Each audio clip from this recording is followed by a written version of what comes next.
తిరుపతి జిల్లా నాయుడుపేటలోని గ్రామ దేవత శ్రీ శ్రీ పోలేరమ్మ తల్లి దేవస్థానం నుండి అంబేద్కర్ విగ్రహం వరకు సూలూరుపేట నియోజకవర్గ ఎమ్మెల్యే నెలవెల విజయశ్రీ ఆధ్వర్యంలో భారీగా ర్యాలీ చేపట్టారు.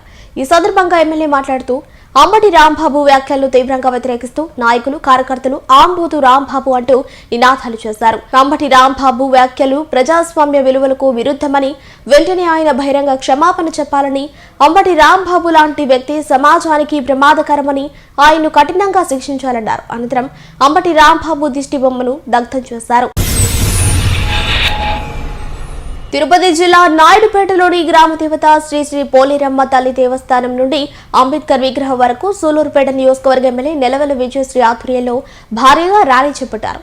ఈ సందర్భంగా ఎమ్మెల్యే మాట్లాడుతూ అంబటి రాంబాబు వ్యాఖ్యలను తీవ్రంగా వ్యతిరేకిస్తూ నాయకులు కార్యకర్తలు ఆంబోతు రాంబాబు అంటూ నినాదాలు చేశారు. అంబటి రాంబాబు వ్యాఖ్యలు ప్రజాస్వామ్య విలువలకు విరుద్ధమని, వెంటనే ఆయన బహిరంగ క్షమాపణ చెప్పాలని, అంబటి రాంబాబు లాంటి వ్యక్తి సమాజానికి ప్రమాదకరమని ఆయన్ను కఠినంగా శిక్షించాలన్నారు. అనంతరం అంబటి రాంబాబు దిష్టి బొమ్మను దగ్ధం చేశారు. ముఖ్యమంత్రి వర్యులు గౌరవనీయులు శ్రీ నారా చంద్రబాబు నాయుడు గారు అభివృద్ధి సంక్షేమమే ధ్యేయంగా రాష్ట్రాన్ని అల్లకొల్లోలం చేసి అన్యాయపు పాలన అరాచకాలు చేసిన గత వైసీపీ నాయకులు వాళ్ళని అటు అభివృద్ధి లేకుండా ఇటు సంక్షేమము లేకుండా రాష్ట్రాన్ని అప్పుల పాలు చేసిన రాష్ట్రాన్ని ముందుకు తీసుకెళ్ళడానికి, అభివృద్ధి పదంలో నడిపించడానికి, రాష్ట్ర ప్రజల్ని కాపాడడానికి ఎంతో కష్టపడుతుంటే ఈరోజు వైసీపీ నాయకుడు అంబటి రాంబాబు ఎక్స్ మినిస్టర్ ఎలాంటి వ్యాఖ్యలు చేశారో మనం చూస్తాం. అలాంటి పెద్ద మనిషిని, అభివృద్ధి ధ్యేయంగా ముందుకెళ్తున్న నాయకుడిని అలాంటి అనుచిత మాటలనడం ఖచ్చితంగా సూలూరుపేట నియోజకవర్గ ప్రజలందరి తరపున ఖండిస్తున్నాను. ఎందుకంటే మీరు గతంలో చూశారు, వైసీపీ నాయకులు అసెంబ్లీలో కూడా ఎంత ఆడవాళ్ళని మగవాళ్ళని అందరినీ కూడా ఎంత అనుచిత వ్యాఖ్యలు చేస్తూ ఎంత అవమానిస్తూ ఆఖరికి మన ముఖ్యమంత్రి వర్యులు శ్రీ నారా చంద్రబాబు నాయుడు గారిని కూడా ఏడిపించిన పరిస్థితులు మనం చూసాం.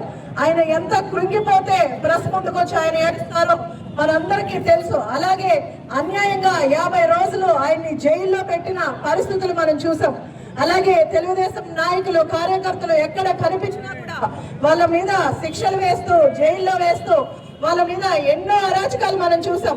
అలాగే రాష్ట్ర ప్రజలు నోరెత్తి తెరిచి బయటకు వస్తే వాళ్ళందరినీ కూడా అరెస్ట్ చేసిన పరిస్థితులు, లేదంటే రోడ్ల మీదే చంపేసిన పరిస్థితులు మనం చూసాం.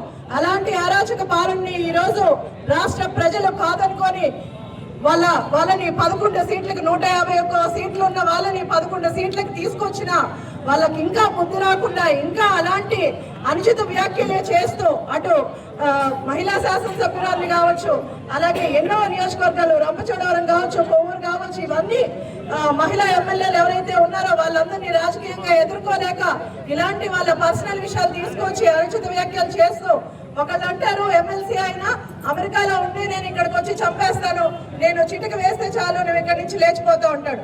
ఇంకో ఆయన పర్సనల్ విషయాలు తీసుకొచ్చి ఒక నిండు సభలో ఒక మహిళను అవమానిస్తాడు. అలాంటి వాళ్ళు ఈ రోజు మారుతారు అనుకోవడం మన అమాయకత్వం అవుతుంది.